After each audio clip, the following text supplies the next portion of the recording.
असंख्य संघर्ष अनगिनत बलिदान व लाखों दिनों की वेदना के पश्चात भारत माँ ने अपने आंचल में आजादी का उज्जवल सूर्य देखा। प्रधानमंत्री नरेंद्र मोदी जी ने इस साल जनता की भागीदारी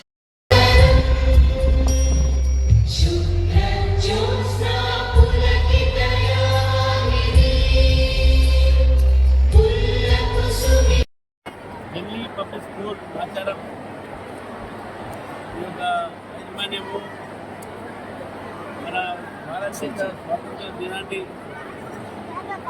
పురస్కరించుకొని తిరంగా యాత్ర పిల్లలతో సైకిల్ యాత్ర జరగబోతూ ఉంది.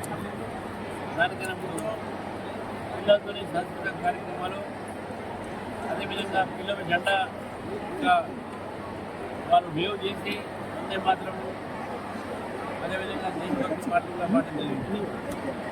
79వ ఈ యొక్క స్వాతంత్ర దినోత్సవ సందర్భంగా రేపు జరగబోయేటటువంటి జెండా వందనం కార్యక్రమంలో ప్రజలందరూ కూడా పాల్గొవాలి అని చెప్పి కోరుతూ, మరి భారత ప్రభుత్వం ఏదైతే హర్ ఘర్ తిరంగా కార్యక్రమం ఇస్తుందో దాన్ని దృష్టిలో పెట్టుకొని ప్రతి ఒక్కరు కూడా తెలంగాణలో, హైదరాబాద్లో వారి ఇళ్లపైన భారతదేశ తిరంగా జెండాని ఎగిరేయాల్సిందిగా నేను కోరుతాను.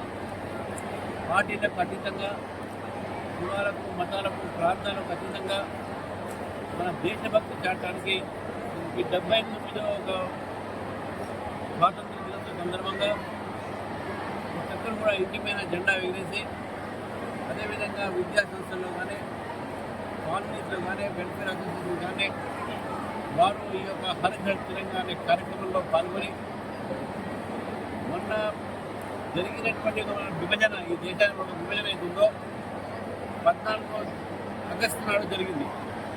మరి భారతదేశ విభజన జరిగిన ఒక సందర్భంగా మనం ఎంతో విషాదమైనటువంటి ఒక సంఘటనలు చూసినాము.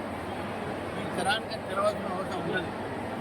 ఒక ట్రైన్ మొత్తం కూడా శవాలతోని పాకిస్తాన్ నుంచి భారతదేశం రావడం జరిగింది. ఈ యొక్క స్వాతంత్రాన్ని ఎంతో త్యాగాలతో మనం తీసుకొచ్చిన ఒక స్వాతంత్రం ఇది. మనకు పుణ్యానికి వచ్చిన స్వాతంత్రం కాదు ఇది. మన స్వాతంత్ర వీరులు ఎంతోమంది పోరాడి ఈరోజు ఈ స్వాతంత్రం తీసుకొచ్చిన తర్వాత ఈ దేశం ఒక నిర్మాణంలో, దేశం ఒక ఏది ఇప్పుడు పడుతున్నటువంటి ఒక ఏవైతే సరిహద్దులు దాటి మన మీద ఏ రకమైన ఉద్యోగాలు పడుతున్నాయో దానికి మనం పోరాడాలంటే కేవలం ఈ దేశంలో ఉన్నటువంటి పౌరుల్లో, విద్యార్థుల్లో దేశభక్తి భావన పెరగాలి. ఆ దేశభక్తి భావన పెరగాలంటే మనందరం కూడా మన జాతీయ జెండాన్ని గౌరవించాలి, దేశాన్ని గౌరవించాలి. కాబట్టి ఈ హర్ ఘర్ తిరంగా అనే కార్యక్రమం భారత ప్రభుత్వం ఇచ్చిన కార్యక్రమాన్ని అందరూ కూడా జరుపుకోవాలని చెప్పేసి నేను భారతీయ జనతా పార్టీ రాష్ట్ర అధ్యక్షుడిగా కోరుతాను.